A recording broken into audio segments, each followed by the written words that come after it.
Hi, my name is Karen Holmes. I'm the founder and director of the World Peace Organization for the One World Government. I've been very busy over the last week and a half, 10 days or so. I wrote a letter to the embassies in Washington, D.C., and sent them a copy of the letter to the Supreme Court. And I wanted to share with you today. I wanted to read it, and I wanted to focus on some of the things in here that are possibly contentious. I have a new paper. In fact, I might have shown this to you, but it wasn't necessarily in this format. I have a new handout to put in my basket here of papers that I've been using as reference to go into and talk about. Okay, Your Excellency, it says, to the diplomatic community in Washington, D.C. I'm going to post this also on the oneworldgov.org in the reference menu, so you can see that, along with the letter to the Supreme Court.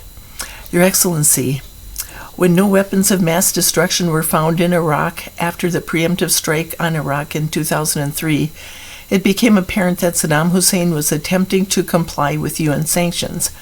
The invasion of Iraq collapsed the U.S. power base, and ripples of effects have gone out from the conflict.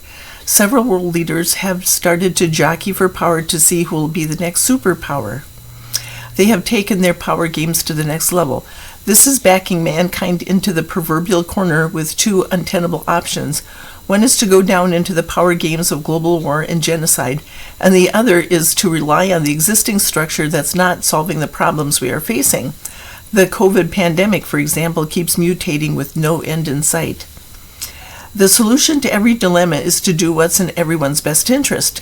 When backed into the corner by Donald Trump's maximum pressure policy, Kim Jong-un chose not to fight, but instead to accept the offer to participate in the creation of the proposed international government.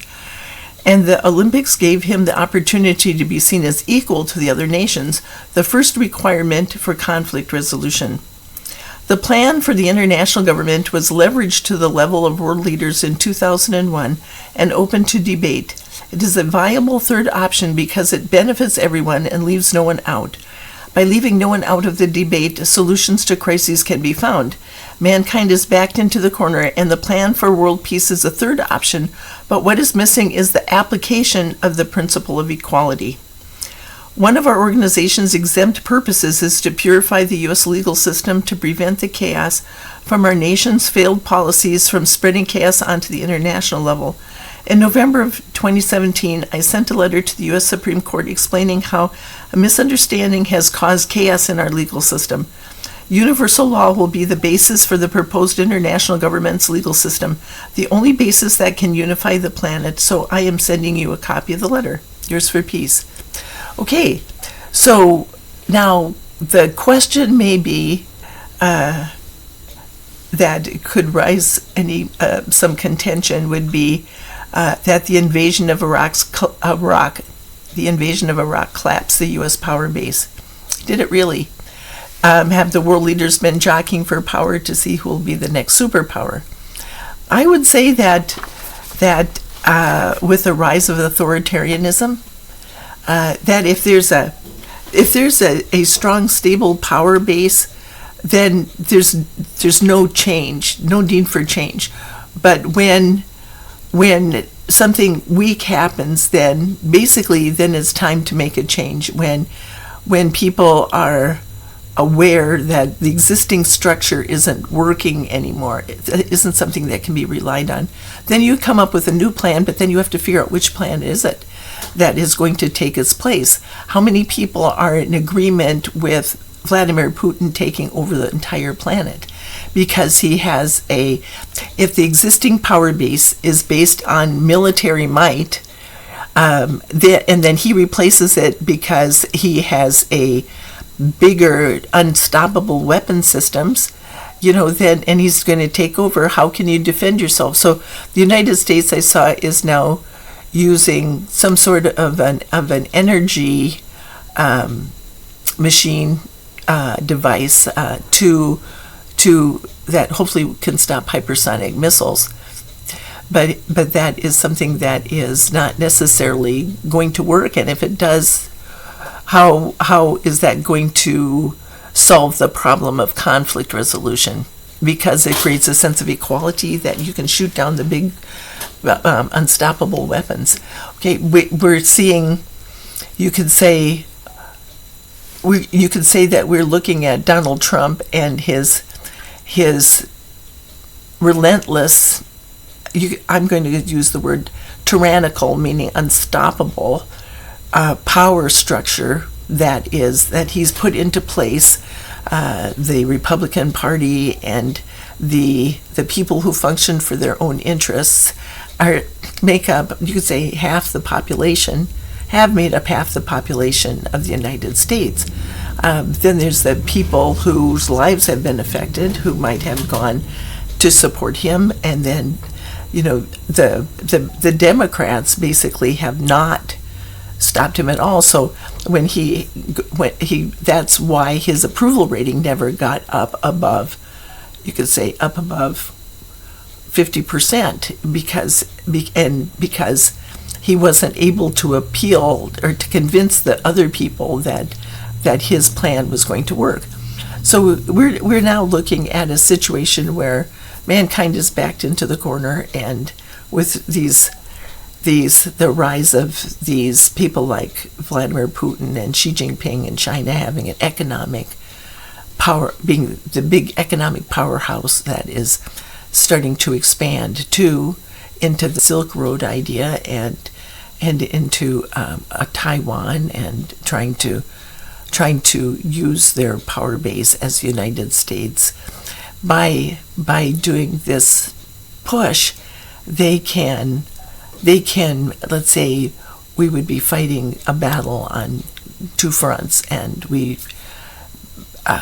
the amount of support that they have around the world with the other authoritarian leaders, the United States could find ourselves fighting a global war against the entire rest of the world. Okay, so now, if our power base has collapsed, what do we do about it? That's the thing. And has it collapsed? And yes, it has collapsed. And it's because the power games continue on until an innocent person is sacrificed or crucified. And when no weapons of mass destruction were found in Iraq, it became apparent that Saddam Hussein was attempting to comply with UN sanctions. So what we need to do as a country now is to address the legality of the Iraq War. So when you have, if your power base, now that's what I wanted to talk about with this, is your power base. If your power base, here, let's start with this one. Here. All right. If your power is based on being good, it leads to genocide. On being intelligent, it leads to slavery. Successful leads to massacres, and powerful leads to wars. Okay, so we're watching Vladimir Putin being more powerful, expressing his power, and it's leading to a war in Ukraine. He feels he's more important, he's more powerful. Okay, eventually you will be toppled. And the reason for it is because you're standing on something that doesn't have the capacity to protect your power. True power doesn't come from military might. It doesn't come from having more money. It doesn't come from equated ideas that cannot be equated, because when you lose one, you lose the other. And an example of that we're seeing now is Donald Trump. He's losing his money. Oh, excuse me. He's losing his money, and so he's losing his power, but he's also out of office and losing his power. Okay, so now the next one is based on everyone, the second one, based on everyone getting their life on a higher level, and two principles such as compassion and freedom. It takes a great force to stop you.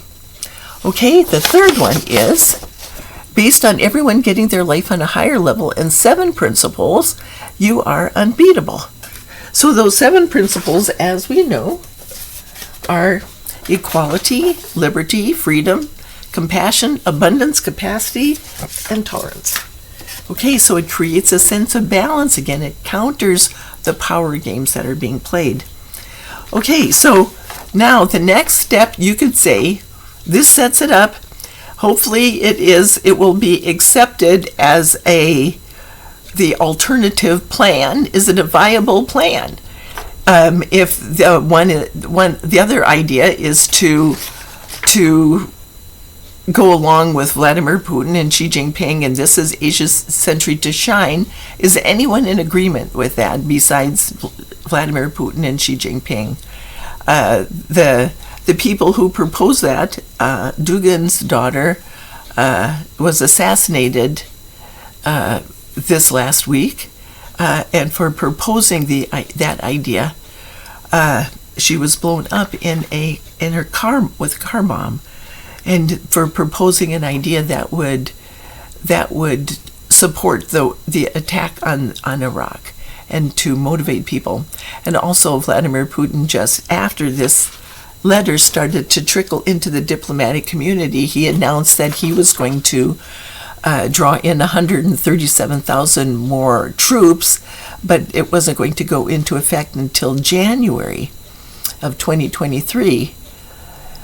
So he's what is he actually saying? Is he saying that he's going to give us until January 2023 for this letter to prove that it's not going to work? So let's just use the time now to work on introducing all these justifications for it, and go on and work to create it, to purify the U.S. legal system and to address this issue of what our power base is. If our power base, what is our power base? That's why I wanted to bring that other drawing in today. Okay, so this letter will be posted as a PDF in the reference menu section of the website, and along with the letter to the Supreme Court. So you can read what it is that went to the diplomatic community in Washington, D.C. this week. And then you can decide for yourself whether you think the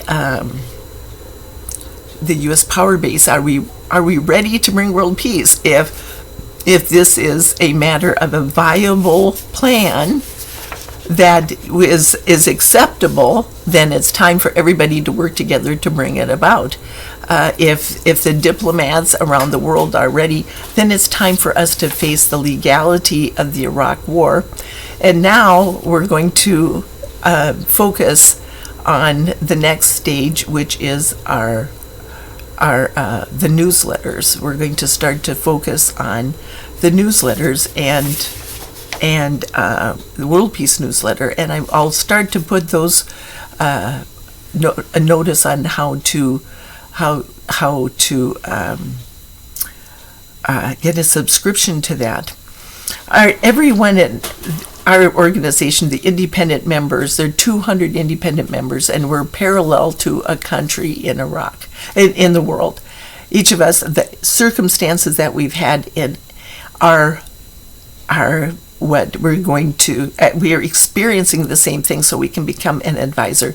So what I'd like to do is instead of me sitting down and writing a letter and sending it out to all the embassies, I'm going to kind of start something new, and that is each of us will support a subscription to send the newsletters to the embassies, and once we come in, then that'll be the first kind of thing that they'll have to do is buy a subscription to this, a $20 subscription.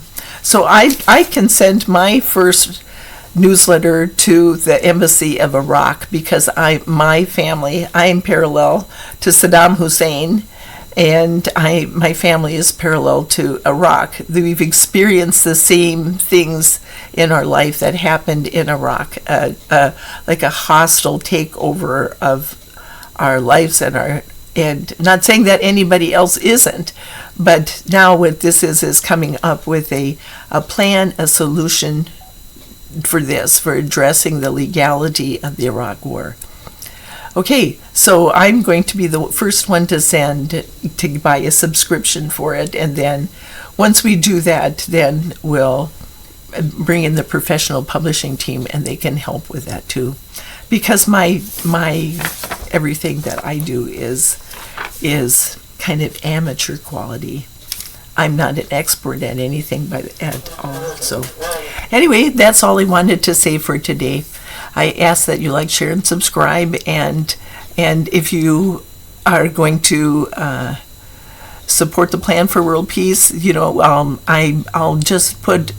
comment about when the newsletters are available online and such. So the newsletters are the next thing, and thank you for stopping by. Thank you for being part of the Plan for World Peace.